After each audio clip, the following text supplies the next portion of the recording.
Difference between 14 karat at 18 karat.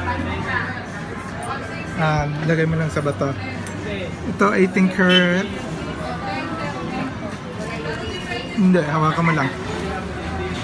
I-o-ring ko. Yung pendant, may marking. Yung necklace. Ito yung necklace. 14 karat naman, ito. Bagong pagawa ko lang, wedding ring. Ito. Bali, tatlo siya. Kita? 1, 2, 3. Sa acid test, nalagyan ng acido.